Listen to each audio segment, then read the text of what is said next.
humanity of it all.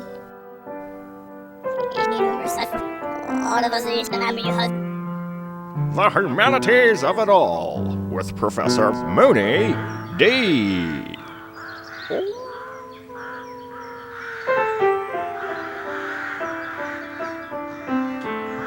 It's the only show I listen to, Darinty. Would you be with Derry and put the kettle on?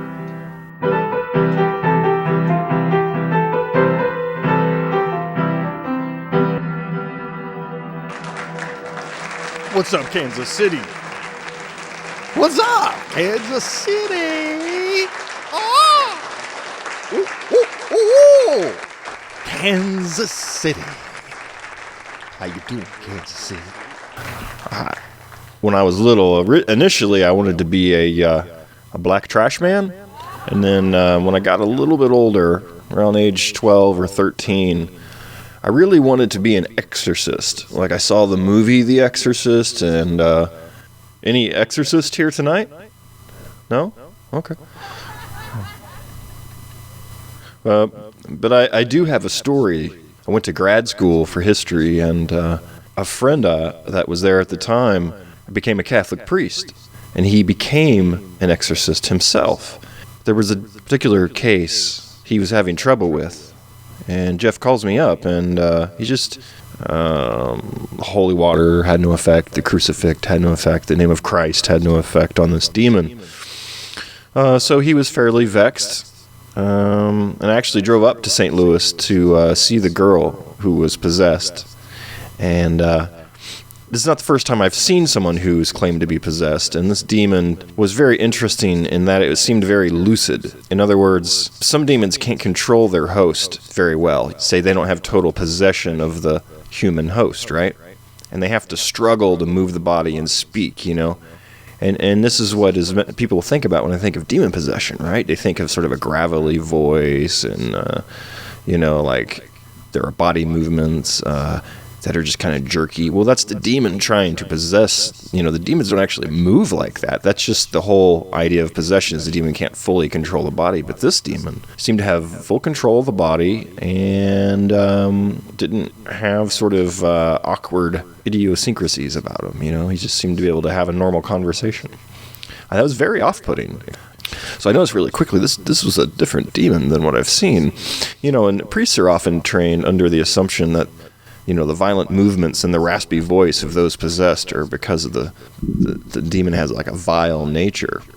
And this demon possession case really, I quickly figure out this wasn't the case at all. The sounds and gestures are a byproduct of the possession, not the actual demon itself. So when a Catholic priest confronts a demon-possessed person, what's the first thing they do? Sir, what is the first thing that a Catholic priest does when you watch like one on the movies? What's the first thing a Catholic priest does to someone who's possessed by a demon? And the demon's throwing out all these curse words and everything. What do? Show the cross? Yeah, they pull out their cross, their crucifix, right? What else? Holy water. Yeah, they splash holy water in their face. Yeah, they get excited and they start reciting memorized crap. They throw water on the poor possessed person. It starts to sizzle on their forehead, which is very uncomfortable, I'm sure. And then they shove their neck ornament in its face, the crucifix. And so what do? They end up totally blocking off civil conversation with the demon, right? Based on their own assumptions. Based on, back a long time ago, if somebody, had a certain, they have Tourette's syndrome or something, they might think they were possessed by a demon or think that person is just revealing their true nature or what have you. But now we know it's an actual thing. Has to do with the brain, and we can recognize it for what it is. And so it's the same with Catholicism and demon possession. They just block off all civil conversation with those entities. You ever ask, what do you want? Can I get you something? Hey, how are you? Can I help you in any way since you took all this trouble to try to communicate through this human's body? You must have something really important to say. Yeah, they never do that, do they? My priest friend, he had to leave. I wanted to stay and sit with the girl for a little while, so I was just a sitter. And a nurse was there. She checked in about twice an hour. I sat there for a long time just thinking, At first I thought, why is Jeff bringing me in on this? You know, he knows I'm an atheist. I was started to get sort of like the assumption that Jeff was maybe trying to convert me, you know, but like, hey, here's a unusual case. It's hard to explain. It must be a real demon possession, so therefore, you know, believe in God, right?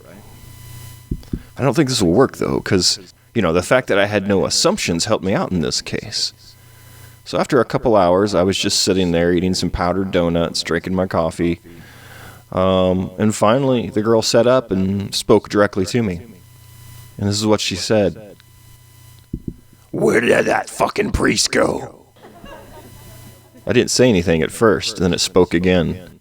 I know there's someone else here. Can't you fucking speak? Are you fucking terrified and shitting yourself? I didn't want to be rude, so I said, hi. What's your name? Oh, my name's Moonie. Oh, are you another fucking priest, asshole? Oh, no, I'm not a priest. I'm not even a Christian, actually. So what the fuck are you here for? Oh, I'm actually good friends with your exorcist. Your friend is an asshole. Well, sorry. I mean, is there anything I can do for you? You seem to be under some stress. Finally, someone who's willing to listen. Hey, I have an idea for a stand-up comedy routine. I need someone to write this shit down. I didn't know what to think at first, but I pulled out my laptop and started writing.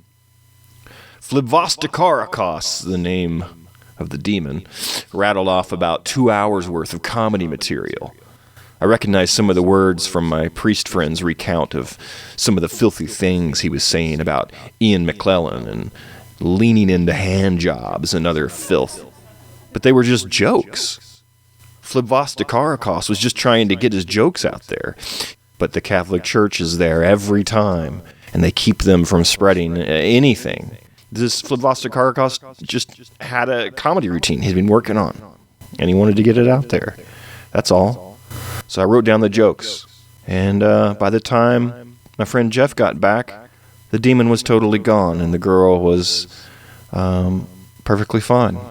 Jeff asked how I got rid of the demon. I said I just agreed that with the demon that you're an asshole for treating him like shit, and then he left. Guess he took credit at the Elks Lodge after party. That's right, the priest and the Catholic Church. Of course they wouldn't want to admit what really happened. An atheist outperforms an ordained priest and an exorcism? Ha! All right, that was it for me. Thanks, Kansas City. This is Moonie D. Later. Ladies and gentlemen, Wormdirt. Ready, Jimmy?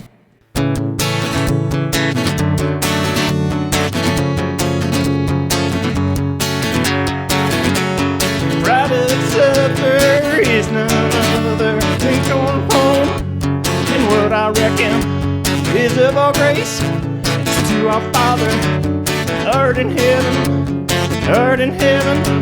who works his callous hands on the cornfields of dusty Kansas, The cows have a soul lick, I have my guitar pick, and I ain't Johnny,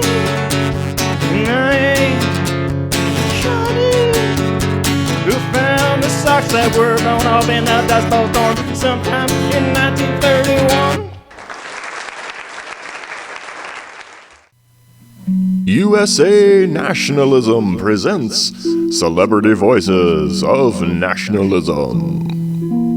President Donald Trump. I just wanted to tell everyone, thank you for the support. We got rid of all the Muslims. Reverend Jessie Jackson. I've never supported apartheid, but this current predicamentation, brought on by the evils of Islam, is perpetuated by their own indignity. Martha Stewart. Hello, I'm Martha Stewart. I've put together a special nationalistic Thanksgiving package. Simply boil the bags and serve. Go America. Mike Tyson. Yeah, this is Mike Tyson, and I support all people who like Muhammad Ali but hate Muhammad, the Prophet. Support me, I'm Mike Tyson. I'll punch you in the face if you're Islamic. Former President Obama. Former President Obama? We should think about not totally killing Muslims. Truman Capote. Hi, I'm Truman Capote. One thing you don't know about me, I'm fiercely patriotic. Get me on the end of a gun and watch me go. International student from China. Hello, I'm an imported student from China. I'm not Muslim. You won't kill me, will you? Mike Tyson. Hey, Mike Tyson, you're a really cute little Chinese girl. I'll protect you, long as you're not Muslim. International student from China. Oh no, I said I'm not Muslim. Mike Tyson. Okay, I'll protect you. Come here. I'll protect you real good with my fists. Don't let me accidentally hit you, though. It'll be your fault, though, if you do. Martha Stewart. This is Martha Stewart. Today we're going to feature a cornucopia of Christian themes and a cornucopia of Muslims in hell. Don Knotts. Oh, come on, Andy. Let me shoot him in the head. I'm getting out of here.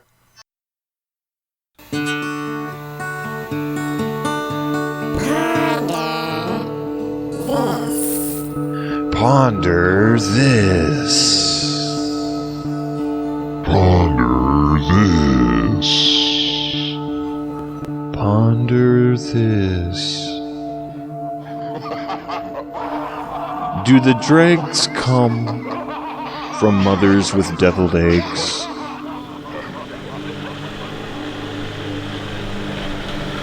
Lawnmower Symphony. Sounds like one big layer. A continuous mow job until night, the delayer. Sleep now, tall socks. Off with you, grass slayer. Winter saw the summer plummet. We call this the fall. Hidden junkie, sleeping dragon. This might explain the wagon your lover has become.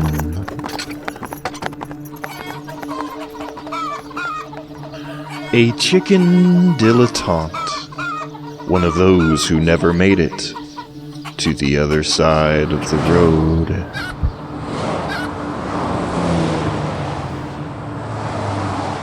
Anxiety spurts when the mind thinks of finishing on time.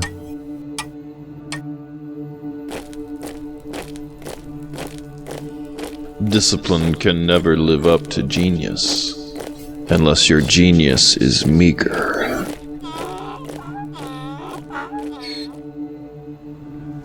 She left one superstition, calls it a lie. She ran to another mission, now stares at the sky. I wonder if sorcerers have science envy.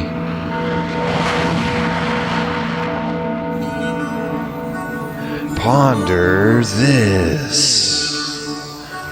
Ponder this. Ponder this.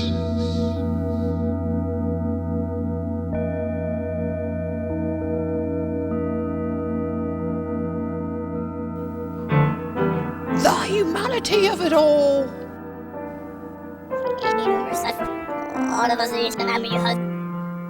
The Humanities of it all with Professor Moonie D.